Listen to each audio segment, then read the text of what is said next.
Fail అయినాడంటే అర్థం ఏం చెప్పండి? పిల్లోడు 10th క్లాస్ చదివే పిల్లోడు ఫెయిల్ అయినాడంటే అర్థమేమి? ఏమండి, చదివేవాడు ఫెయిల్ అయ్యాడంటే అర్థమేమి? సరిగా చదవలేదని, లేదా చదువురాని మొద్దు అని, అంతేనా? ప్రేమ లేదు అంటే సూత్రం ఏమి లేదు, కానీ ఏంది ఏమి మనం దేవుని వాక్యాన్ని పఠించడం లేదు, దేవుని వాక్యానికి మనము ఏమి ఏమి ఇవ్వడం లేదని, ప్రాధాన్యత కానీ విలువ కానీ మనము ఇవ్వడము లేదు అని అర్థం. సరే, ఈ దినము ప్రభు శరీరానికి రక్తానికి సాదృశ్యంగా ఉన్న ఆ రొట్టెలో ఆ ద్రాక్ష రసములో మనము పాలు పొందక మునుపు దేవుని వాక్యములో నుండి యాకోబు రాసిన పత్రిక 5వ అధ్యాయం, యాకోబు రాసిన పత్రిక 5వ అధ్యాయం 9 నుంచి లేకపోతే 10వ వచనం మాత్రం చదువుకుందాం. 10వ వచనం అందరం కలిసి చదువుకుందామా? నా సహోదరులారా, ప్రభు నామమున బోధించిన ప్రవక్తలను శ్రమానుభవమునకును ఓపికనకును మాదిరిగా పెట్టుకునుడి. ఎవరు మాదిరి అంట? మనకు మాదిరి ఎవరు? అక్కడేం రాయబడింది? ప్రభువు నామమున బోధించిన ప్రవక్తలు. ఎవరికి మన మాదిరి? మనకు మాదిరి ఎవరు? దేవుని ప్రభు నామమును బోధించిన ప్రవక్తలు. ఈ ప్రవక్తలు ఏం చేస్తూ వచ్చారంట? ఏమి పొందినారంట? వీళ్ళు శ్రమను పొందుతూ వచ్చారు. ప్రవక్తలు శ్రమను పొందుతూ ఆ శ్రమలో ప్రభువు కొరకు ఏమి కలిగి ఉన్నారంట? ఓపిక. ఓపిక ఓపిక లేకపోతేనే సమస్యలన్నీ వస్తాయి కదా. ఓపిక లేకపోవడం వల్లే సమస్యలన్నీ వస్తాయి. ఇప్పుడు మనకు మాదిరి ఎవరంటే ప్రవక్తలు ఒకటి. రెండవదిగా యోహాను రాసిన సువార్త 13వ అధ్యాయం, యోహాను రాసిన సువార్త 13వ అధ్యాయం 15వ వచనం. 13వ అధ్యాయం 15వ వచనం. నేను మీకు చేసిన ప్రకారము మీరును చేయవలెనని మీకు మాదిరిగా ఇలాగున చేశాను. అంటే మాదిరి అంటే ఇంగ్లీష్లో ఏమంటారు? మనన్నా ఏమంటారు ఇంగ్లీష్లో? కొంతమంది జుట్టు అప్పుడప్పుడు అదో రకంగా చేస్తారు. ఏందిరా జుట్టు అంటే నాన్నకు ప్రేమతో అంటారు. ఏంటంట? కటింగ్ ఏంద్రా అట్ట చేయించినావంటే వాడు అంటాడు, ఏంద్రా స్టైల్ ఏంద్రా కొత్తగా మారింది నీ కటింగ్ అంటే, వాడు అంటాడు ఎవరినో అతను మాదిరిగా తీసుకున్నాడు. ఎవరు చేయించిన కటింగ్ను అతను మాదిరిగా చేయించుకున్నాడు. కొంతమంది కటింగ్ ఎట్లా ఉంటుందంటే ఈ పక్క అంతా దున్నేసి ఉంటారు, అవునా? ఈ పక్క దున్నేసి ఉంటారు మొత్తం, ఈ పక్క కొండలు వేసి ఉంటుంది. కొంతమంది కటింగ్ విచిత్రంగా ఉంటుంది. ఏంట్రా అంటే అది ఎక్కడో చూసి ఉంటాడు మనోడు. కొంతమంది మాదిరి పెట్టుకుంటారు. కొంతమందికి తల్లిదండ్రులు మాదిరి. ఏ విషయంలో? వాళ్ళ నాన్న పిసినారోడు అయితే బిడ్డలు కూడా ఎలా అంటారు? తల్లిదండ్రులు పిసినారోళ్ళు అయితే బిడ్డలు కూడా ఎలా ఉంటారు? వీళ్ళు పిసినారోళ్ళుగానే ఉంటారు. తల్లిదండ్రులు చేతులు చాపే వాళ్ళైతే బిడ్డలకు కూడా అదే బుద్ధులు వస్తాయండి. మాదిరి అని చెప్పడానికి చెప్తున్నా. ఎవరు మనకు మాదిరి అంటే ప్రభువు కోసం శ్రమలు అనుభవించిన ప్రవక్తలు మనకు మాదిరి. ఎవరు మనకు మాదిరి అంటే మన కొరకై ఈ లోకానికి వచ్చి సిలువలో మరణించిన దేవుడు మనకు మాదిరి. ఇంతకు ఏ విషయంలో మాదిరి? లూకా రాసిన సువార్త 23వ అధ్యాయం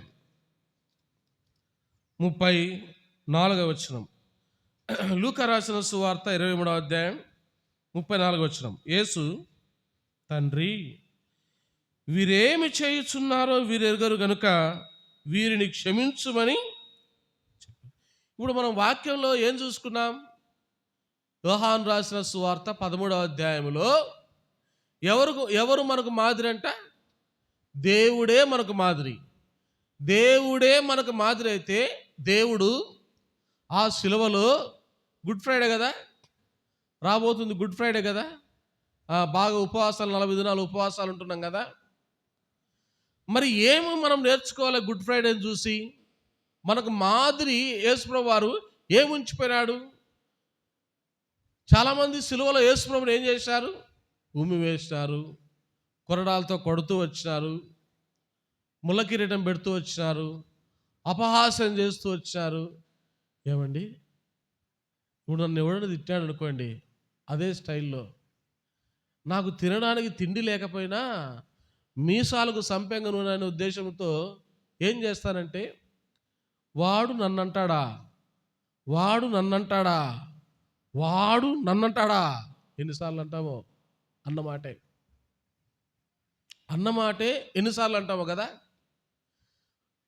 మనిషికి ఏమీ లేకపోయినా, మానవునికి ఏమీ లేకపోయినా ఒక మాట పడాలంటే చాలా కష్టం. యేసుప్రభు ఎవరండి?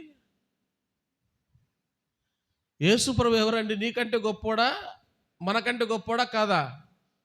ఎంత గొప్పోడు! సృష్టిని సృష్టించిన సృష్టికర్త ఆయన.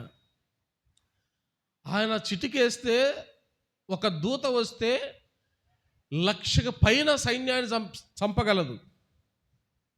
యేసుప్రభు ఒక్క మాట చెప్తే.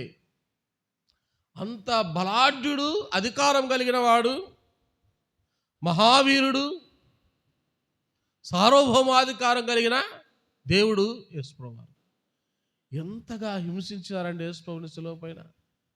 అంతగా ఉమ్మేసి, ఒరే నువ్వు దిగురా, నువ్వు రాజు వంట కదా దిగురా అని ఎగతాళి చేస్తున్నా. వాళ్ళందరూ చూసి యేసుప్రభు ఏమన్నాడండి సిలువలో? ఏమన్నాడండి? ఈ ప్రసంగాలు ప్రసంగించుకోవడానికి మాలాంటోళ్ళు అంటే మా జాతి, ఈ ప్రసంగాలు మీలాంటోళ్ళు వినడానికి తప్ప దేనికి పనికి రావడంలో ఈ కాలంలో. అవునా? బాగా వింటాం, చెప్పేవాళ్ళు బాగా చెప్తారు, వినేవాళ్ళు బాగా వింటారు. జీవితంలో వాటిని అనుసరించే సమయానికి బైబిల్ లేదు, దేవుడు లేదు, నాకు నేనే, నీకు నువ్వే, అంతే. ఎందుకు ఈ మాటలు చెప్తున్నానంటే, ప్రవక్తలు మనకు మాదిరి అయినప్పుడు, దేవుడు మనకు మాదిరిగా ఉన్నప్పుడు, ఇంతకు ప్రవక్తలు ఏం చేసినారు, దేవుడు ఏం చేసినాడు? ఇప్పుడు దాకా కొన్ని విషయాలు, చాలా విషయాలు ఉన్నా కానీ కొన్ని విషయాలు మీకు చెప్తూ వచ్చాను. అంత గొప్ప దేవుడు ఆ కలువరి శిలువలో ఏం చేస్తూ వచ్చాడంటే, తండ్రి, వీరేమి చేస్తున్నారో వీరు ఎరుగరు కనుక వారిని ఏం చేయమన్నాడు? క్షమించమని అన్నాడు. అది యేసుప్రభు వరకు. ఇప్పుడు యేసుప్రభు యొక్క మాదిరిని మనం ఏం చేయాలా అంటే, మనం కూడా ఏం చేయాలా? ఎవరైనా మనల్ని ఏదైనా దూషించినా, కీడు కల్పించినా, ఏదైనా హాని చేసినా, ఇప్పుడు మనం కూడా ఏం చేయాలి? వాళ్ళని అంతా ఉత్తదే అండి, అంత ఉత్తదే అండి, అంతా ఈది వరకేనండి, అంతా వినడం వరకేనండి, అంతా. మళ్ళా మందిరం దాటి బయటికి పోతే ఈ వాక్యం ఒక్కరిలో పనిచేయదండి. నాలో పనిచేయదు, మీలో పనిచేయదు. సరే, ఇంతకు ప్రవక్తలు, దేవుని బిడ్డలు, దేవుని కోసం శ్రమ అనుభవించిన వాళ్ళు ఎలా వాళ్ళ జీవితం ఒకవేళ మనం చూస్తే వాళ్ళు ఎలా క్షమించినారు వారి జీవితాల్లో అంటే చూడండి. ఆదికాండం 50వ అధ్యాయం 15వ వచనం నుంచి. యోసేపు సహోదరులు తమ తండ్రి మృతి పొందుట చూచి, ఒకవేళ యోసేపు మన యందు పగబట్టి మనం అతనికి చేసిన కీడంతటి చొప్పున మనకు నిశ్చయముగా కీడు జరిగినంచుననుకొని యేసోపునకు ఇలాగు వర్తమానమంపిరి, నీ తండ్రి తాను చావక మునుపు ఆజ్ఞాపించినదేమనగా, మీరు యేసోపుతో నీ సహోదరులు నీకు కీడు చేసిరి కనుక దయచేసి వారి అపరాధమును వారి పాపమును క్షమించుమని అతనితో చెప్పుడనెను. కాబట్టి దయచేసి నీ తండ్రి దేవుని దాసుల అపరాధము క్షమించుమనిది. వారు యేసోపుతో ఇలాగు మాటలాడుచుండగా, దేవుని బిడ్డల లక్షణం, దేవుని కలిగి ఉన్న వారి యొక్క లక్షణం, దేవుని ఆత్మచేత నడిపించబడుతున్న వారి లక్షణం ఎలా ఉంటుందో బైబిల్లో ఇక్కడ రాయించి పెట్టినాడండి దేవుడు. ఎవరండినా? యేసేపు. మంచి నూనూగు మీసాల యవ్వన ప్రాయములో అన్నలైన వారు కసితో, అసూయతో, ద్వేషముతో తన ఒక తండ్రి గర్భాన పుట్టిన తోడబుట్టినటువంటి సహోదరుణ్ణి ఏం చేయాలని చూశారు? మొదట చంపాలనుకున్నారు, తర్వాత అమ్మేసినారు కదా. చంపాలనుకున్నారు, అమ్మేసినారు. ఇంటిలో ఉండంగానే ఏం చేశారంట? పగబెట్టుకుని మరి పగబట్టిరి, మరింత పగబట్టిరి. ఇంట్లో ఉండంగా కీడు చేయాలనుకున్నారు, గుంటలో వేసినా కూడా కీడు చేయాలనుకున్నారు, తన ప్రాణాలే తీయాలనుకున్నారు. ఎంతగానో ప్రేమించిన తండ్రికి కుమారుని దూరం చేసినారు. ఎవరండి? అన్నలు. ఇప్పుడు ఆ అన్నలు ఎవరైతే కీడు చేశారో అతని దగ్గరకు వచ్చి ఏమంటున్నారు? యేసేపు మన యందు పగబట్టి మనం అతనికి చేసిన కీడంతటి చొప్పున మనకు నిశ్చయముగా కీడు జరిగించుననుకొని. ఇప్పుడు యేసేపు ఎక్కడున్నాడు? ప్రధానమంత్రి స్థానంలో ఉన్నాడు. అన్నలు ఎక్కడున్నారు? కనీసము కడుపు నింపుకోవడానికి తిండి గింజలు దొరకక అన్నమో అని అగసాట్లు పడుతున్నారు అన్నలు. కీడు కల్పించిన వాడేమో, కీడు అనుభవించిన వాడేమో ప్రధానమంత్రి స్థానంలో ఉన్నాడు. ఇప్పుడు వీళ్ళకి ఆ కీడు కల్పించిన వాడితో అవసరం వచ్చింది, అంటే తమ్ముడితో అవసరం వచ్చింది. తండ్రి ఉన్నంత వరకు మాకు భయం లేదనుకున్నారు వాళ్ళు. తండ్రి చనిపోయిన తర్వాత మన తమ్ముడు యేసేపు మన మీద పగబడతాడేమోరా, మన నాన్న చచ్చిపోయాడు కదా అని భయముతో యేసేపు దగ్గర పోయినారండి. యేసేపు దగ్గర పోయినారు. చూడండి అన్నమాట. యేసేపునకు ఇలాగు వర్తమాన పంపిరి, నీ తండ్రి తాను చావక మునుపు ఆజ్ఞాపించినదేమనగా, మీరు యేసేపుతో నీ సహోదరులు నీకు కీడు చేసిరి గనుక దయచేసి వారి అపరాధమును వారి పాపమును క్షమించుమని అతనితో చెప్పుడనెను. కాబట్టి దయచేసి నీ తండ్రి దేవుని దాసుల అపరాధమును క్షమించుమని వారు యేసేపుతో ఇలాగు మాటలాడుచుండగా. ఏమండి, దేవుని బిడ్డల లక్షణాలు ఎలా ఉంటాయో చూడండి. ఒక క్రైస్తవుని లక్షణం ఎలా ఉంటుందో చూడండి. నిజంగా హృదయములో క్రీస్తు ఉంటే, క్రీస్తును నువ్వు ధరించుకొని ఉంటే, దేవుని ఆత్మచేత నువ్వు నడిపింపబడుతుంటే, ఆ దేవుడే నీతో ఉంటే నువ్వు ఎలా ఉంటావో తెలుసా? నీకు కీడు చేసిన వాడు నీ ముందు వచ్చి నిలబడి నీవు తిరిగి వానికి కీడు చేసే అధికారం నీకున్నప్పటికీ నువ్వు ఎలా ఉంటావో తెలుసా? ఆ మాట అంటుంటే యేసేపు వెంటనే ఏం చేశాడంట? యేసేపు వెంటనే టక టక టక టక టక కన్నీళ్ళు రాలిపోయాయంట. కన్నీళ్ళు రాలిపోయాయంట. అతడు ఏడ్చెను 18వ వచనం. మరియు అతని సహోదరులు పోయి అతని ఎదుట సాగిలపడి, ఇదిగో మేము నీకు దాసులమని చెప్పగా, యేసేపు భయపడకుడి, నేను దేవుని స్థానమందున్నానా? మీరు నాకు కీడు చేయను ఉద్దేశించితిరి గాని నేటి దినమున జరుగునట్లు, అనగా బహు ప్రజలను బ్రతికించున్నట్లుగా అది మేలుకే దేవుడు ఉద్దేశించను. కాబట్టి భయపడకుడి, నేను మిమ్మును మీ పిల్లలను పోషించదనని చెప్పి వారిని ఆదరించి వారితో ప్రీతిగా. బైబిల్ సంకలో పెట్టుకొని ఇస్తే లాభమా? నాకు డౌటు, నాకు అనుమానం వస్తుంది అప్పుడప్పుడు. బైబిల్ సంకలో పెట్టుకొని మందిరానికి వస్తే లాభమా చెప్పండి? ప్రతి ఉదయం లేచి బైబిల్ అని భక్తుల మాదిరి ముసుగులేసుకొని మోకాళ్ళొంగి పెద్ద భక్తుల మాదిరి పఠిస్తే లాభమా? ఎప్పుడు బైబిల్ నీకు లాభం? ఎప్పుడు దేవుని వాక్యం ఒక వ్యక్తికి లాభం అవుద్దంటే ఆ దేవుని వాక్యానుసారంగా మనిషి జీవించినప్పుడు కదా ఆ వ్యక్తికి లాభం. యాకోబు రాసిన పత్రికలో మనం ఏం చదువుకుంటా వచ్చినాం? 5వ అధ్యాయంలో, అయ్యా ప్రవక్తల యొక్క శ్రమానుభవములను మీరేం ఏం చేయాలంట? మీకు మాదిరిగా పెట్టుకోండి, మీకు మాదిరిగా పెట్టుకోండి. ఈనాడు దేవుడు ఈ గ్రంథాన్ని మనకిచ్చి అయ్యా ఇలా జీవించండి అంటే బోధించే బోధకులు అలా లేరు, వినే సమాజం అలా లేదండి. ఎంత చిత్రహింసలు పెట్టారండి ఎవరిని? యేసోపును. ఎంత అవమానపరిచారు యేసోపును. ఎంత వేదన పడ్డాడు యేసోపు. ఐగుప్తు దేశంలో వెళ్ళి ఎన్ని కఠినమైన పరీక్షలు అనుభవించినాడు యేసోపు. అటువంటి వారు ఎదురుగా నిలబడి అయ్యా మమ్మల్ని క్షమించు అని వాళ్ళు అనకపోయినా వారిని చూసి ఏడ్చి గట్టిగా కౌగిలించుకొని అయ్యా మీరు నాకు కీడు చేయాలని ఉద్దేశించినారు, కానీ నేను మీకు కీడు చేయను, నేను క్షమించేసి మీకు మేలు చేస్తా. ఎవరికి మేలు చేస్తున్నాడంట?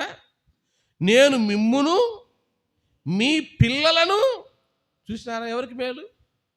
వాళ్ళకి, వాళ్ళ పిల్లలకి కూడా, వాళ్ళ కుటుంబాలంతటికి కూడా యేసోపు ఏం చేస్తున్నాడంట? మేలు చేస్తున్నాడంట. అండి ఎవరండి క్రైస్తవుడు? క్రైస్తవుడు అని 4 అక్షరాల చేత పిలువబడినంత మాత్రాన క్రైస్తవుడు అయిపోతాడా? చర్చికి వచ్చినంత మాత్రాన నువ్వు క్రైస్తవుడు అయిపోతావా? బైబిల్ చేత పట్టుకున్నంత మాత్రాన నువ్వు క్రైస్తవుడు అయిపోతావా? క్రీస్తును కలిగిన వాడే క్రైస్తవుడు, దేవుని వాక్యానుసారంగా జీవించేవాడే క్రైస్తవుడు. నేనున్నానండి, నా పైన నాయకులు ఉంటారు, వాళ్లకు నచ్చినట్టు నేను చేయలేదనుకోండి, నన్ను ప్రేమించిన వాళ్ళు. అర్థమైందే? అర్థమయ్యే వాళ్ళకి అర్థమయ్యేది నా భాష.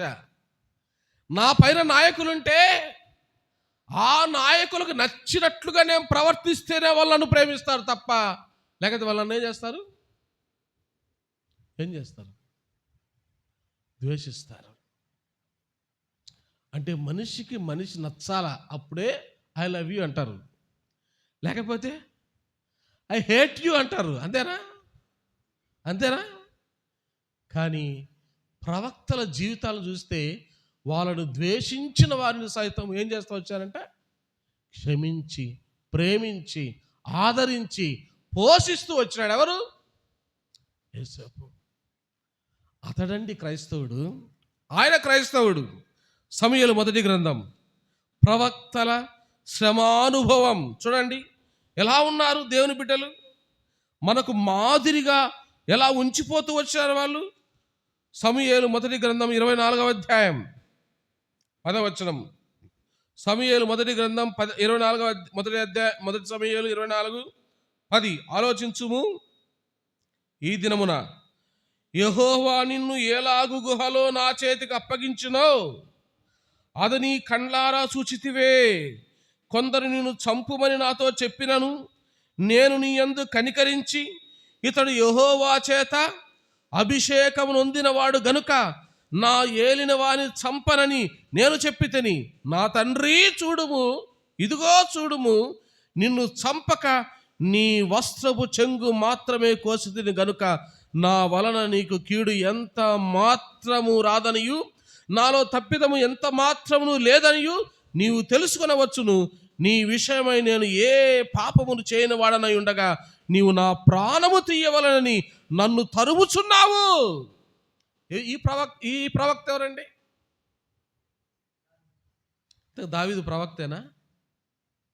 దావీదు ప్రవక్త అని క్రొత్త నిబంధనలో సుస్పష్టంగా రాయబడుతూ వచ్చింది.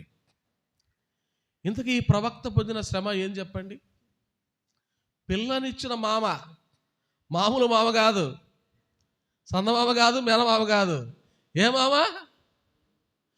సాక్షాత్తు కుమార్తెనిచ్చిన మామ ఎవరి పైకి వస్తున్నాడు? ఎవరి మీదికి? దావీదు మీదకి వస్తున్నాడు. అరే, నా కూతుర్నిచ్చినా కదా, వాడు నా అల్లుడే కదా, నా తర్వాత ఈ రాజ్యాన్ని పరిపాలించేవాడు అతడే కదా, దేవునికి ఇష్టడు కదా, నాకు అనారోగ్యం ఉంటే, సాతాను చేత పీడించబడుతుంటే నా ఆరోగ్యాన్ని బాగు చేసిన వాడు కదా, నా హితుడు కదా అనుకోవలసిన దానికి బదులుగా సొంత మామ అల్లుని ఏం చేస్తున్నాడంట? చంపడానికి తరుముతున్నాడండి. ఎక్కడికి పోతే అక్కడ తరిమి తరిమి తరిమి తరుగుతున్నాడు. కొండలు లేకపోతే తరుగుతున్నాడు, అరణ్యం లేకపోతే తరుగుతున్నాడు, గుహలు లేకపోతే తరుగుతున్నాడు, రాజుల దగ్గరికి పోతే తరుగుతున్నాడు, ఎక్కడికి పోయినా తరుగుతున్నాడు. ఎవరు? సొంత మామ, రాజైన సౌలు. రాజైన సౌలు. అలాంటి వాడు ఎవరు చిక్కినాడు? దావీదు చిక్కినాడు. అందుకని అక్కడ ఏమన్నాడు చూడండి దావీదు, ఆలోచించుము, ఈ దినమున యెహోవా నిన్ను ఎలాగు గుహలో నా చేతికి అప్పగించునో అది నీ కండ్లారా చూచితివే. చంపదగిన శత్రువు తన చేతికి చిక్కిన దావీదు ఏం చేస్తున్నాడు? చంపకుండా వదిలిపెడుతున్నాడు. తెలుగులో అద్భుతమైన పద్యాలు రాశారండి కవులు. చంపదగిన ఎట్టి శత్రువు తన చేత చిక్కినేని, తర్వాత ఏంది, తన చేత చిక్కినేని చంపక ఏదో పద్యం ఉంది, అది చాలా బాగుంటుంది. అది మేలు చేట పొమ్మనట్టే చావని, చాలా బాగుంటుంది ఆ పద్యం. కవులు కూడా చాలా చక్కగా రాశారు.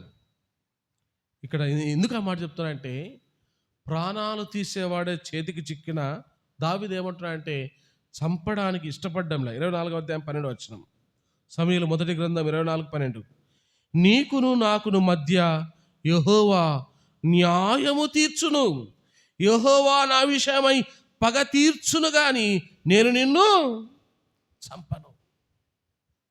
సౌలు, నువ్వేం చేస్తున్నావో ఎవరు తెలుసు?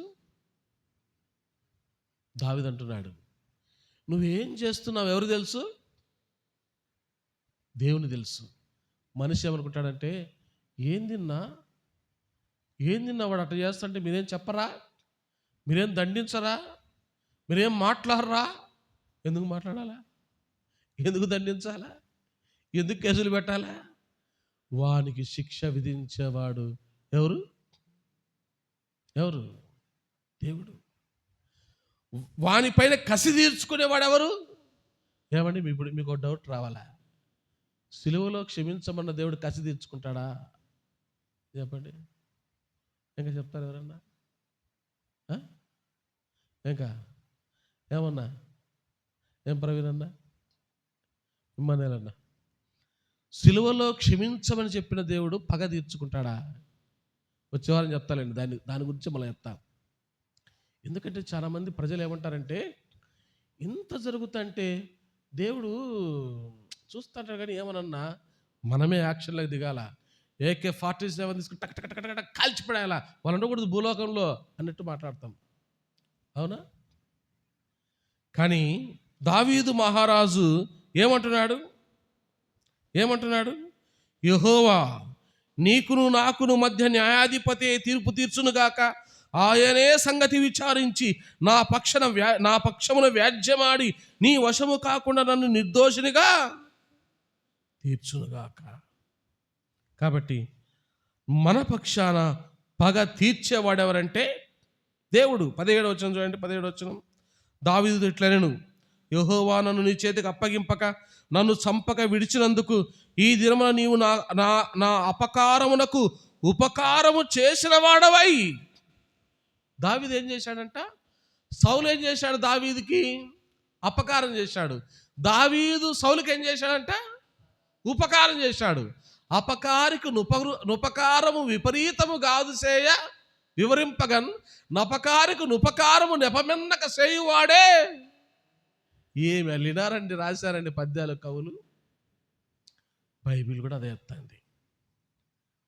బైబిల్ కూడా అదే చెప్తాంది. ఏం చెప్తాంది?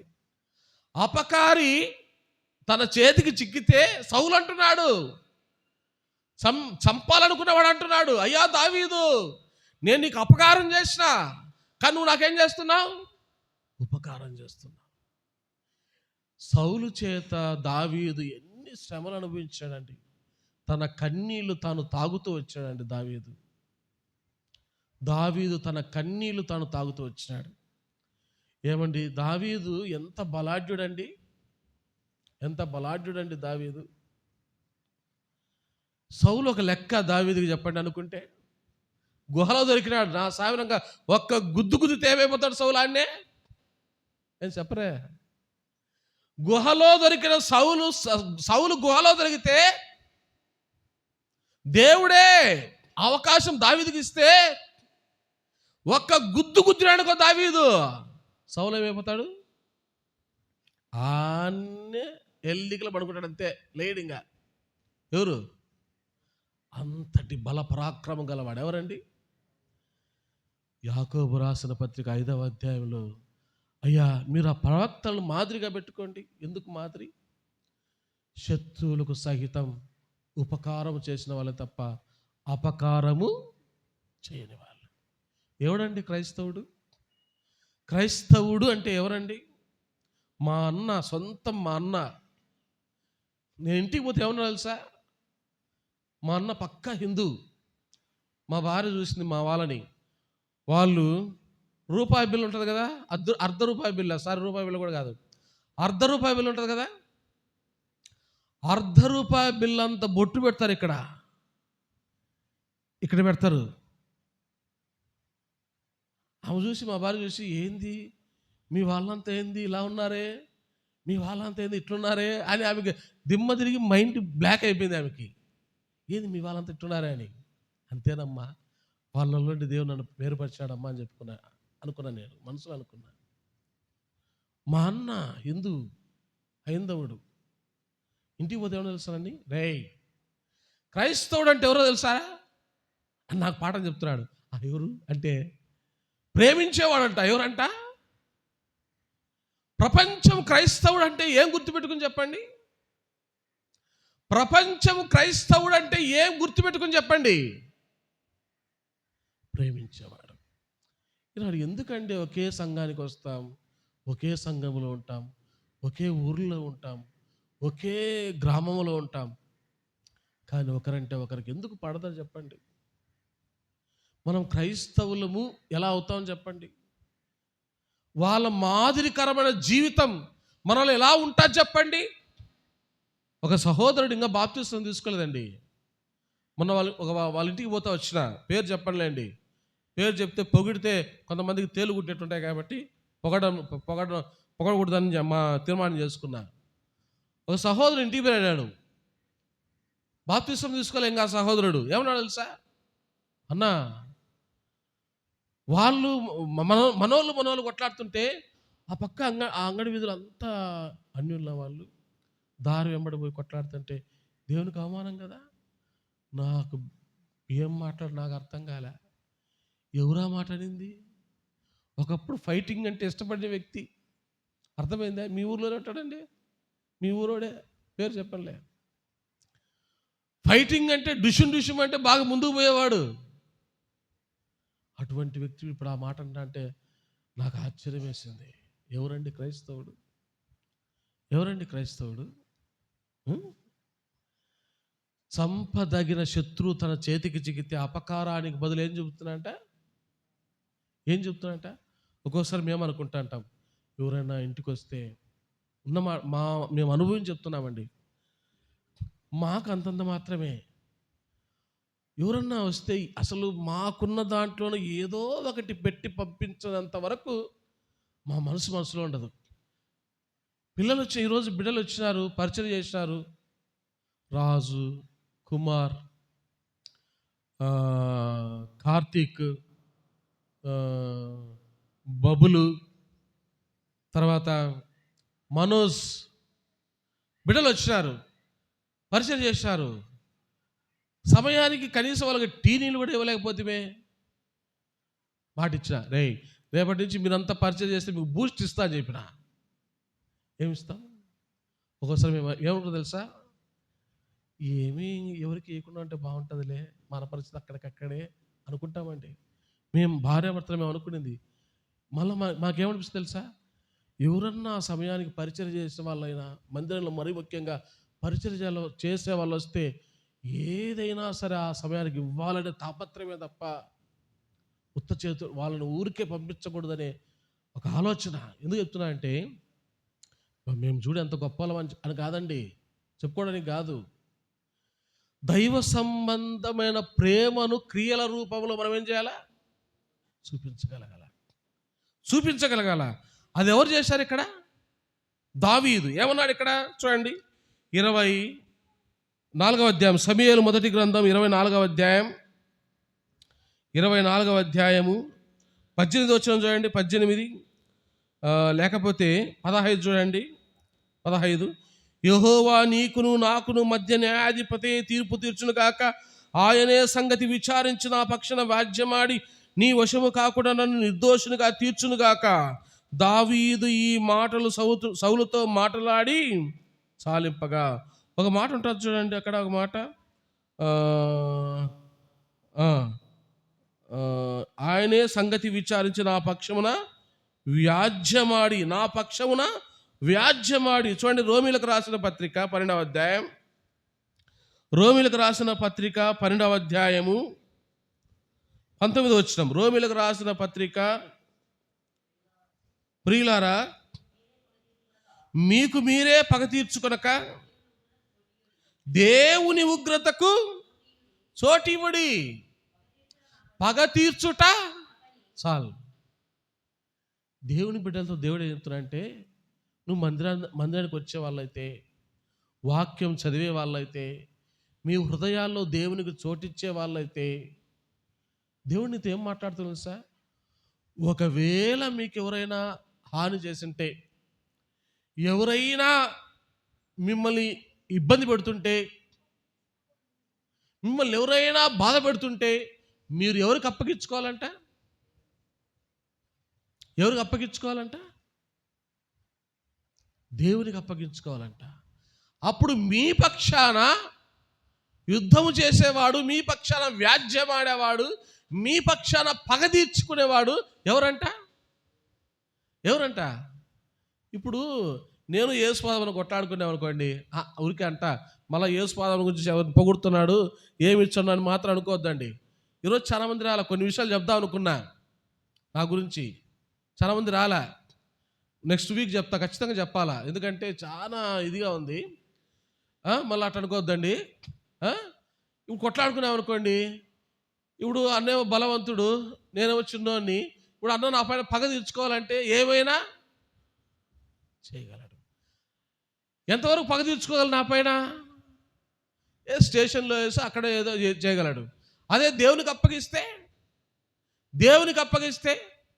ఆయన తీర్చుకునే పగ మనుషుల పగ కంటే ఇంకా భయంకరంగా ఉంటుందండి. ప్రభు చిత్తమైతే వచ్చే ఆదివారం చెప్తా మా మాటలు. దేవుడు జోక్యం చేసుకుంటే దేవుని బిడ్డల విషయాల్లో ఎంతగా ఆయన సీరియస్గా తీసుకుంటాడో వచ్చే వారం చెప్తా. ఎందుకు మాట చెప్తున్నా అంటే, దేవుని బిడ్డలారా, మీకు మీరే కొట్లాడుకుంటూ, మీకు మీరే పోట్లాడుకుంటూ, మీకు మీరే వీధుల్లో అరుచుకుంటూ ఉంటే అది ఎవరికి అవమానం? దేవునికి అవమానం. ఒకవేళ నీ కుటుంబంలో నీ సభ్యులే నిన్ను బాధ పెడుతున్నారనుకో, నువ్వేం చేయాలా? ప్రేమించు, దేవునికి అప్పగించుకో. నీ పక్షాన దేవుడు నిలబడి వారితో వ్యాజ్యమాడతాడు. నేనేదో అక్షరానుసారంగా నేను ఈ మాటలు చెప్పడం లేదండి, స్వయంగా అనుభవించి అనుభవపూర్వకంగా నేను ఈ మాటలు మీతో చెప్పగలుగుతున్నా. అర్థమవుతుందా? నా జీవితంలో దేవునికి చోటిచ్చి అనుభవించి మరి విశేషముగా నేను మీకు ఈ మాటలు చెప్తున్నాను. దేవునికి అప్పగించుకుంటే మీ విషయంలో వాడు ఎలాంటి వాడైనా సరే, ఎంత పెద్దోడైనా సరే, ఎంత గొప్పోడైనా సరే, నువ్వు బలహీనుడైనా సరే, నీ పక్షమున వ్యాజ్యమాడేవాడు నీ దేవుడు. నీకై నువ్వే పగ తీర్చుకుంటే మాత్రం ఆయన జోక్యం చేసుకోడు. ప్రవక్తల శ్రమానుభవం. మొదట ఎవరు చూసినాం? యోసేపును. రెండవది ఎవరు చూసినాం? దావీదు. మూడవది ఒక వ్యక్తి గురించి నేను చూసి ముగిచ్చేస్తాను. రండి, రాజుల 2వ గ్రంథం 6వ అధ్యాయం. రాజుల 2వ గ్రంథం 6వ అధ్యాయం. రాజుల 2వ గ్రంథము 6వ అధ్యాయము 11వ వచనం. రాజుల 2వ గ్రంథము 6వ అధ్యాయము 11వ వచనం. సిరియా రాజు కల్లోలపడి తన సేవకులను పిలిచి, మనలో ఇశ్రాయేలు రాజపక్షం వహించిన వారెవరైనది మాకు తెలియజెప్పరాదా అని వారిని అడుగగా. ఇక్కడ ఒక సన్నివేశం జరిగింది. ఏంటంటే, సిరియా రాజు తన రాజ్యములో తన సైనికుల మధ్య ఏం మాట్లాడుకుంటున్నా అది ఎవరికి తెలుస్తుంది? ఇశ్రాయేలు రాజుకు తెలిసిపోతుంది. ఇశ్రాయేలు రాజు, సిరియా రాజు ఎవరు? శత్రువులు. ఇప్పటి కాలం ప్రకారం చెప్పుకోవాలంటే ఇరాను, అమెరికా ఎవరు? మిత్రదేశాలా, శత్రుదేశాలా? శత్రుదేశాలే కదా. ఇప్పుడు ఇరాన్లో జరిగే ప్రతి పరిస్థితి అమెరికాకు తెలుస్తుందంటే అప్పుడు ఇరాన్ ఏం ఆలోచిస్తుంది? అరే, మనం ఇక్కడ చేసే ప్రతి కదలిక అమెరికాకు ఎలా తెలుస్తుంది? ఎవడో మనలో ఒకడు ఉన్నాడని అనుకుంటారు. అనుకోరు చెప్పండి. ఇక్కడ జరుగుతుంది అదే. సిరియా రాజు ఏమి తలస్తే యుద్ధంలో అదంతా ఎవరు తెలుస్తుంది? ఇశ్రాయేలు రాజుకు తెలుస్తుంది. సిరియాను ఓడిపోతున్నారు. వాళ్ళు ఏం ప్లాన్ వేసినా ఓడిపోతున్నారు. అప్పుడు రాజు ఏమన్నాడంటే, 11వ వచనంలో ఏమన్నాడు? సిరియా రాజు కల్లోలపడి, ఏంది సైనికులారా, మీ మధ్య నేను ఈ విషయాలు చెప్తే ఇది ఇశ్రాయేలు రాజుకు ఎలా తెలిసిపోతుంది అని కల్లోలపడి తన సేవకులను పిలిచి, మనలో ఇశ్రాయేలు రాజు పక్షమున వహించిన వారెవరైనది మాకు తెలియజెప్పరాదా అని వారిని అడగగా. మీలో ఎవరో ఉన్నారు, మీలో ఎవడో పోయి ఎవరు చెప్తున్నారు ఇక్కడ సంగతులన్నీ అని చెప్తానే ఒకడు వచ్చి ఏమన్నాడు చూడండి. 13వ వచనంలో లేకపోతే 12వ వచనం చూడండి. 12వ వచనం.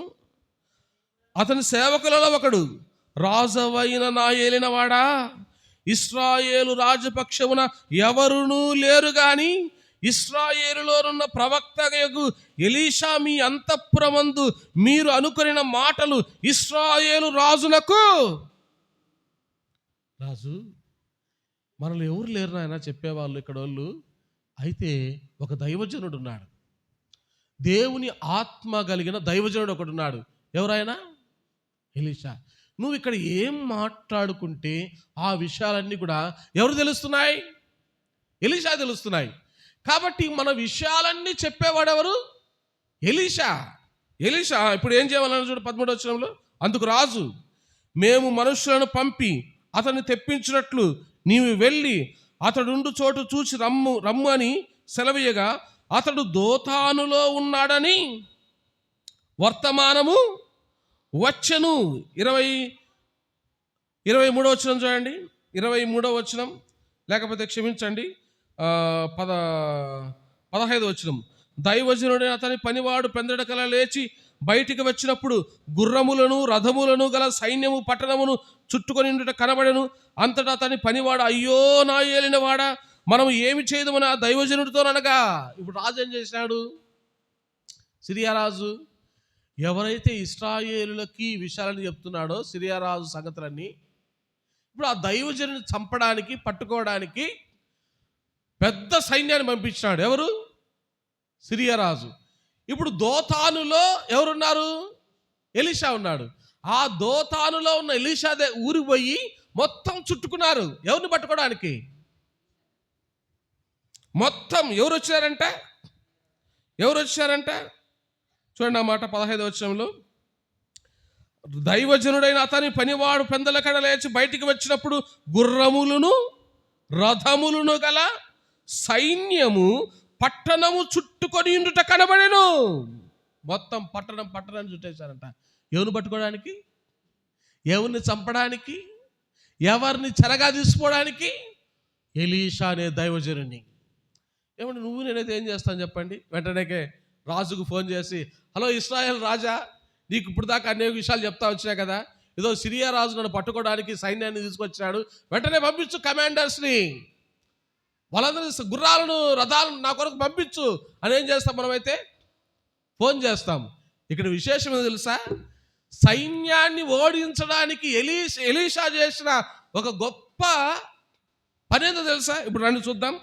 18వ వచనం. 18. ఆ దండు వారతను సమీపించినప్పుడు ఎలీషా ఈ జనులను అంధత్వముతో మొత్తుమని యెహోవాను వేడుకొనగా ఆయన ఎలీషా చేసిన ప్రార్థన చొప్పున వారిని అంధత్వముతో మొత్తెను. ఎప్పుడైతే ఆ సైనికులంతా ఎలీషా దగ్గరికి వచ్చారో ఎలీషా ప్రార్థన చేశాడు, దేవా వీరికి గుడ్డితనం వచ్చినట్టు ఏం చేసేసాడు. వాళ్ళంతా గుడ్డోలు అయిపోయారు. ఇప్పుడు ఈ గుడ్డోలకు చూపు లేదు కదా, ఎక్కడ పోయేది తెలియదు కదా. ఇప్పుడు ఎలీషాని వీళ్ళని ఏం చేస్తున్నాడు? తీసుకొని పోతున్నాడు. ఎక్కడికి తీసుకుపోతున్నాడు? 19వ వచనం. అతడు అప్పుడు ఎలీషా, ఇది మార్గము కాదు, ఇది పట్టణము కాదు, మీరు నా వెంట వచ్చేనలా మీరు వెదుకువాని యుద్ధకు మిమ్మల్ని తీసుకొని పోదునని వారితో చెప్పి షోమ్రోను పట్టణమునకు వారిని, అంటే షోమ్రోన్ అంటే ఇశ్రాయేలీయుల రాజధాని. భారతదేశ రాజధాని ఏది? ఢిల్లీ. ఆంధ్రప్రదేశ్ రాజధాని ఏది? అమరావతి. అనుకుందాం కొంతసేపు, లేదులేండి రాజధాని తిరగలేదు అనుకుందాం. ఇప్పుడు ఇశ్రాయేల్ రాజధాని ఏది? షోమ్రోను. ఆ పట్టణాన్ని తీసిపోయి ఆ పట్టణంలో పెట్టేశాడు. 20వ వచనం. వారు షోమ్రోన్లోనికి వచ్చినప్పుడు అతడు యెహోవా వీరు చూసినట్లు వీరి కండ్లను తెరవమని ప్రార్థన చేయగా యెహోవా వారి కండ్లను తెరిచెను కనుక వారు తాము షోమ్రోను మధ్య ఉన్నామని తెలుసుకొనిరి. ఇప్పుడు శత్రువులందరూ, సైనికులందరూ ఎవరి దగ్గర ఉన్నారు? ఇశ్రాయేలు రాజు దగ్గర ఉన్నారు. తీసుకుపోయింది ఎవరు? ఎలీషా. ఇప్పుడు ఇశ్రాయేలు ముఖ్య పట్టణమైన షోమ్రోన్లో అక్కడ ఉన్నారంటే ఇశ్రాయేలు సైన్యం ఎంత ఉంటుందో చెప్పండి. ఇప్పుడు రాజు ఏమన్నాడు? నాయనా, ఎవరిని? దైవజన్ని పట్టుకొని, నాయనా వీళ్ళంతా మనకు దొరికినారు కదా, ఇలా వేసేస్తామన్నాడు. ఎవరు? ఇశ్రాయేల్ రాజు. ఇంతకు చంపడానికి వచ్చింది ఎవరిని? సైన్యం ఎలీషాని. అవునా? చంపడానికి వచ్చిన సైన్యాన్ని ఎలీషా ఏం చేశాడు? ఇశ్రాయేలు పట్టణంలో తీసుకుపోయి రాజు దగ్గర పెట్టాడు. రాజు ఏమంటున్నాడు? లేపేద్దామన్నాడు. అప్పుడు ఎలీషా ఏమన్నాడు చూడండి. అంతటా 21వ వచనం. రాజు ఏమన్నాడు చూడండి. అంతటా ఇశ్రాయేలు రాజు వారిని పారజూచి, నాయనా వీరిని కొట్టుదునా అని ఎలీషాను అడుగగా, ఇప్పుడు రాజు అంటున్నాడు ఎలీషాతో ఏమని? నాయనా ఇలా వేసేద్దామా, లేపేద్దామా, ఇలా కొట్టానా అని అంటున్నాడు. ఎవరితో? ఏమండి, అదే స్థానంలో నేనుంటే ఏం చెప్తాను చెప్పండి? నేను దైవజనుడినైతే, నేను దేవుని బిడ్డనైతే, నేను దేవుని సేవకునైతే వాళ్ళు నన్ను చంపడానికి వచ్చారు రాజా, భయం లేదు రాజా వాళ్ళకి, ఏసై అని నేను అనిందును. ఎలీషాలో అంటాడు, చంపడానికి వచ్చిన శత్రువులకి ఏం చేశాడంట చూడండి. ఏం చెప్తా 22వ వచనంలో, అతడు నీవు వీరిని కొట్టవద్దు, నీ కత్తి చేతను నీ వింటి చేతను నువ్వు చెరపట్టిన వారిని కొట్టుదువా, వారికి భోజనము పెట్టించి వారు తిని త్రాగిన తర్వాత వారు తమ యజమానుని యొద్దకు వెళ్ళుదురని. ఏం మనసు అండి ఎలీషాది? ఎలీషాను చంపడానికి మహాసైన్యం వస్తే ఆ సైన్యము ఇశ్రాయేలు పట్టణములో ఉంటే రాజు వాళ్ళని చంపుదునా నాయనా అని దైవజనుని అడిగితే దైవజనుడు ఏమంటున్నాడు? అయ్యా, మన దగ్గరికి వచ్చినారు వాళ్ళు, మన పట్టణంలో చిక్కుపడ్డారు వాళ్ళు, వారిని చంపడం భావ్యం కాదు. వారికేం పెట్టాలంట? భోజనం. ఏం పెట్టాలంట? భోజనం పెట్టి పంపించన్నాడు. ఇక్కడ వండర్ఫుల్ మాట ఏం తెలుసా అండి, హృదయాన్ని కదిలించే ఒక మాట ఏం తెలుసా అండి, చూడండి కింద ఉంది 23వ వచనం. అతడు వారి కొరకు విస్తారమైన భోజన పదార్థములు సిద్ధపరచగా వారు అన్నపానములు పుచ్చుకొని రాజు సెలవు పొంది తమ యజమాను యొద్దకు పోయి, అప్పటి నుండి సిరియనుల దండు వారు ఇశ్రాయేలు దేశములకు వచ్చుట. ఎప్పుడెప్పుడు ఇశ్రాయేలును కొట్టాలా, ఇశ్రాయేలును చంపాలనుకున్న సిరియా సైన్యం భూవ పెట్టంగానే వాళ్ళ మైండ్ ఏమైపోయింది? యేసుప్రభు కూడా ఒక మాట అన్నాడండి. ఇక్కడ ఏం చెప్తున్నా అంటే, మనిషిని పగ చేత, ద్వేషము చేత ఎప్పుడు మనం సాధించలేం. ఏ కోశాన మనం సాధించలేం. నిన్న జిల్లా ఉపవాస ప్రార్థనలో జానన్న వాక్యం చెప్తూ ఒక మాట అన్నాడు, చాలా బాగుంటుంది. యుద్ధం ఎందుకు వస్తుందని చెప్తా వచ్చినాడు. న్యాయాధిపతుల్లో క్రొత్త దేవతలు వచ్చినందువల్ల యుద్ధం వచ్చిందని చెప్తూ, క్రొత్త దేవతలు ఎవరు అని ఉదాహరణ చెప్పాడంటే, కొత్తగా వచ్చిన కోడలు కొత్త దేవత అంట. ఎవరంట? ఇంటికి కొత్తగా వచ్చిన కోడలు కొత్త దేవత అంట. ఇప్పుడు అత్తకి కోడలకి ఏముంటుంది చెప్పండి? డిషు డిషు డిషు డిషు, నువ్వా నేనా. ఇప్పుడు కోడలకి అత్త ఏమవుద్ది? కొత్తదే పాద్దా? కొత్తదే కదండి. డిషు డిషు డిషు డిషు. కొత్తగా వచ్చిన సెల్లు ఏమంటుంది భార్య? చూస్తూ ఉంటుంది. రే అన్నం పెట్టంటే పెడతాలే ఉండు అని చూసుకుంటా ఉంటుంది. ఇప్పుడు మొగుడికి ఏమనిపిస్తుంది? భర్తగా ఏమనిపిస్తుంది చెప్పండి? ఏమే భూ పెట్టమని చెప్పి వచ్చి ధర కొడతాడు.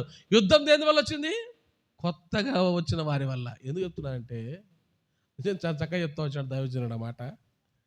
ఒక్కోసారి యుద్ధాలు, ఈ కక్షలు, కార్పణ్యాలు ఎందుకు వస్తాయంటే, మనము ప్రేమించలేని తత్వం మనలో ఉన్నప్పుడు ఎదుటి వ్యక్తిని ఇవన్నీ వస్తాయి. ఎలీషాను చంపడానికి వచ్చినటువంటి వారితో ఎలీషా రాజుతో ఏమన్నాడు? ఎలాంటి భోజనం పెట్టారంటే వాళ్ళకి? విస్తారమైన భోజనం.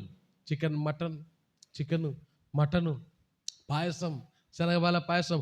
మన వాళ్ళు శనగబాల పాయసం పెడితేనే ముందు ఒకసారి లాగిస్తారు, మళ్ళీ అదేది గ్లాసులు ఎత్తుకొని పోతా అంటారు కదా. ఎంత విస్తారమైన భోజనము. బాగా తిని వెళ్ళి సిరియా రాజు యుద్ధానికి పోతే, అబ్బెబ్బే మేము మోము, వాళ్ళు చాలా మంచోళ్ళు, మా కడుపులు నింపినారు, మాకు సంతృప్తిగా భోజనం పెట్టారు, మేము యుద్ధానికి పోనంటే, మేలు చేత కీడును ఏం చేయొచ్చు? మనిషి అనుకుంటాడు కీడు చేత కీడును జయించాలనుకుంటాడు. తప్పు. యేసుప్రభులు ఎప్పుడు చెప్పలా, ఎప్పుడు ఎలా చెప్పలా. ఒకవేళ యేసుప్రభువే అలా అనుకుంటే, ఇప్పటికీ ఈ సమయానికి ఈ చర్చిలో నేను ఉండేవాడిని కాదు, నువ్వు ఉండేదాన్ని కాదు. ఇక్కడ మనం ఎవరం కూడా ఉండేవాళ్ళం కాదు. అనుక్షణం మనం చేసే ప్రతి తప్పును దేవుడు ప్రతి క్షణం క్షమించడాన్ని బట్టి మనం ఇక్కడ ఉంటున్నాం. ఎన్ని వాక్యాలన్నా విను, ఎన్ని ప్రసంగాలన్నా విను, ఎంత వాక్యమన్నా చదువు, ఎంతగా ఏడ్చి చెప్పు, ఎంతగా ఇది కాదని చెప్పు, నీదే నాది నాదే.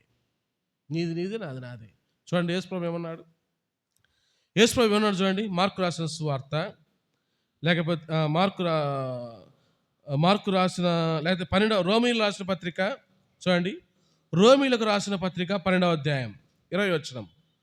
రోమీయులకు రాసిన పత్రిక 12వ అధ్యాయము 20వ వచనం.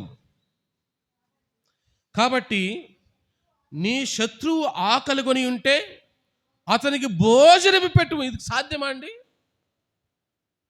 ఎలీషా ఏం చేశాడు? శత్రువులకి చంపుదురా అంటే, కొట్టుదురా అంటే ఏమన్నాడు? అబ్బే నీ కత్తి కానీ విల్లు కానీ ఏం పట్టుకోవద్దు రాజా, వాళ్ళకు బో పెట్టి పంపాడు అంతే, చంపడానికి వచ్చిన వాళ్ళు. ఇక్కడ దేవుడు కూడా ఏం చెప్తున్నాడు క్రైస్తవులతో? నీ శత్రువు ఆకలి కొని ఉంటే అతనికి ఏం పెట్టాలంట? భోజనం పెట్టు. దప్పికొని ఉంటే దాహం ఇమ్ము. అలా ఆగు చేయటం వలన అతని తల మీద నిప్పులు కుప్పలుగా పోయిదు. కీడు వలన జయింపబడక మేలు చేత కీడును. నిజంగా మీరు ట్రై చేసి చూడండి, అబద్ధమో కాదు.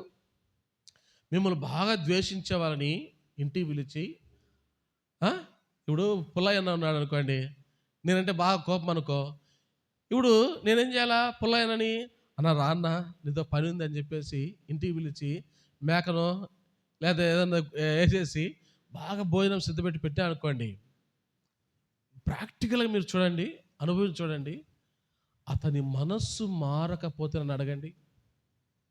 దేవుడు ఏమన్నా అంటే కీడు వలన జయింపబడక దేని చేతంట? మేలు చేత కీడును. ఇదండి క్రైస్తవ్యం అంటే. క్రైస్తవుడు అంటే వీళ్ళండి. ఒకరు నిన్ను అపార్థం చేసుకునే వాళ్ళు చాలామంది ఉంటారు, నిన్ను దూషించే వాళ్ళు చాలామంది ఉంటారు, నువ్వంటే పలకని వాళ్ళు చాలామంది ఉంటారు, అసలు నువ్వంటే నిన్ను నీ పక్కన కూర్చోవాలన్న అసహ్యపడే వాళ్ళు ఉంటారు. అయినా సరే వాళ్ళను ప్రేమిస్తూనే ఉండు. దేవుడు నీ పక్షాన ఒకరోజు యుద్ధం చేస్తాడు. వారిని క్షమిస్తూనే ఉండు. దేవుడు నీ పక్షాన ఒకరోజు వ్యాజ్యమాడుతాడు. ఇది దేవుడు చెప్పిన మాట, నేను చెప్తున్న మాట కాదు.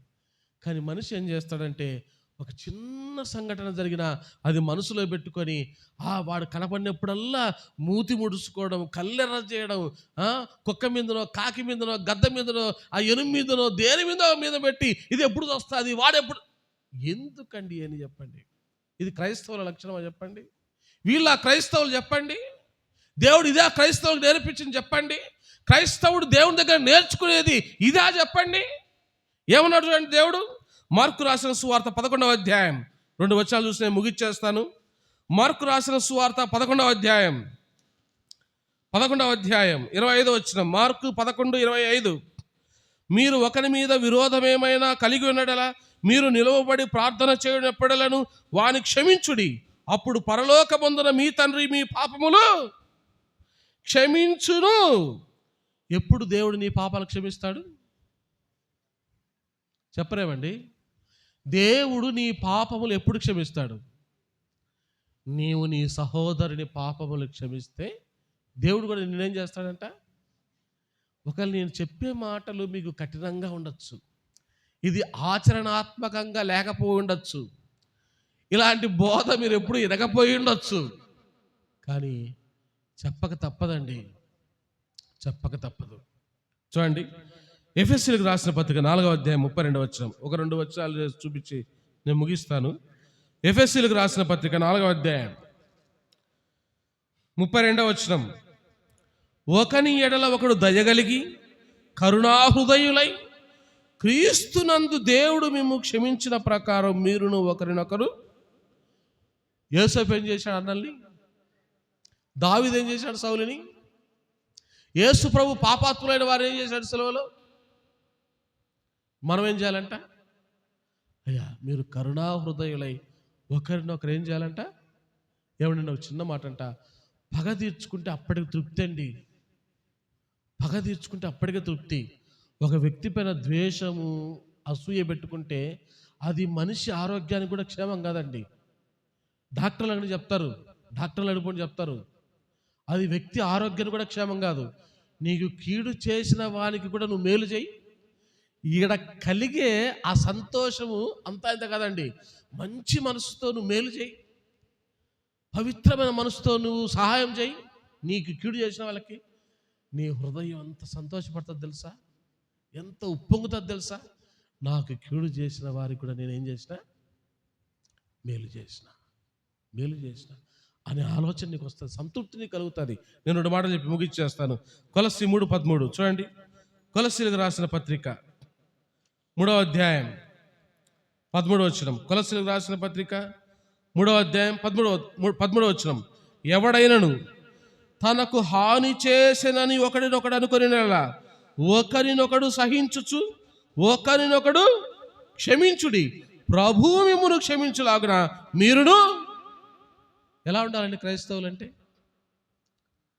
ఆడోళ్ళు కలవడాలా? వీధుల్లో ఏం పొలైనా ఇంకా తిరణాలే, జాతరే. మగోళ్ళు మీద లాభంలే, ఎవరి మీద లాభంలే. బస్సుల్లో ఫ్రీ టికెట్ పెట్టి చంద్రబాబు నాయుడు గారు చూసారు, యూట్యూబ్లో నవ్వుతున్నారు, చూసింటారు. మన ముఖ్యమంత్రి గారు ఫ్రీ టికెట్ పెట్టే వాళ్ళ బస్సుల్లో ఆడవాళ్ళంతా ఎక్కి ఎట్ట కొట్టాడుతున్నాడంట, కప్పులు కప్పులు జుట్లు ఊడిపోయేటట్టు కొట్లాడుతున్నారు. ఎవరు? మహిళా లోకం. వీళ్ళు కొట్లాడినప్పుడు చూడాలండి ఆ వీధుల్లో మగవాళ్ళు కూడా పనికిరారండి. దేవుని బిడ్డలారా, ఎందుకు చెప్తున్నా అంటే ఒక్కోసారి క్రైస్తవ జనాంగాన్ని చూసినప్పుడు ఎందుకు మనం ఇలా తయారవుతున్నాం, ఎందుకు ఈ పగలు, కుట్రలు, కుతంత్రాలు, ద్వేషాలు, ఒకరిపైన ఒకరికి ఎందుకు ఇదంతా? ఒకే దేవుడు అంటాం, ఒకే రొట్టె అంటాం, ఒకే ద్రాక్షరసం అంటాం, ఒకే మందిరం అంటాం, ఎందుకు ఇవన్నీ? దేవుడు చెప్తున్నాడు, క్రీస్తు మిమ్మును క్షమించిన ప్రకారం మీరును కూడా ఒకరినొకరు క్షమించాలి. ఇంతకీ ఈ క్షమాపణ గుణం అనేది ఎవరికి వస్తుంది చూడండి. ఒకే ఒకటి అయిపోయింది, ముగిచ్చేస్తున్నాను.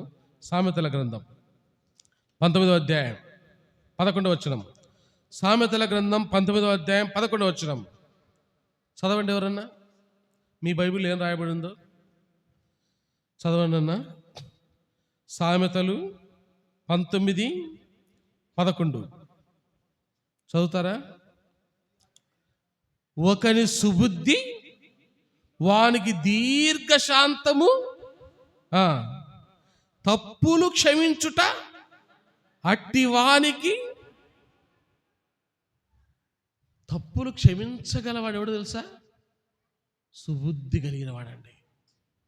మంచి మనసు కలిగిన వాడు, మంచి బుద్ధి కలిగిన వాడు ఏం చేయగలడంటే హాని చేసిన వానికి కూడా మేలు చేయగలవాడే సుబుద్ధి కలిగిన వాడు. అట్టి వాడు ఏం చేస్తాడంటే తప్పులు క్షమిస్తాడు. అట్టి వానికి దేవుడు ఏమిస్తాడంట? ఘనత ఇస్తాడు. యేసోపు క్షమించినాడు, ఏం చేయబడ్డాడు? ఈ రోజుకి యేసోపు గురించి మనం చెప్పుకుంటాం ఘనత. దావీదు భయంకరంగా తరవబడ్డాడు, క్షమించినాడు. ఈ రోజుకు దావీదు గురించి కొలులుగా చెప్తున్నారు. దావీదు గురించి ఘనత. యేసు ప్రభు సిలువలో అనేకులు క్షమించినాడు. ఈ రోజుకి యేసు ప్రభు నమ్ముకునే వాళ్ళు కోకొల్లలు, ఆయన దేవుడని ఘనత. ఎలీషా చంపడానికి వచ్చిన వాళ్ళకి భోజనం పెట్టి మరి పంపించినాడు. ఈ రోజుకి ఎలీషా గురించి మనం చెప్పుకుంటున్నాం. అది దేవుడు ఆయనకి ఇచ్చిన ఘనత. కాబట్టి నేను చెప్పేది ఏంటంటే క్షమించుకోవడం వల్ల దేవుడు మనల్ని ఏం చేస్తాడు? ఘనపరుస్తాడు. ప్రార్థన చేసుకుందాం.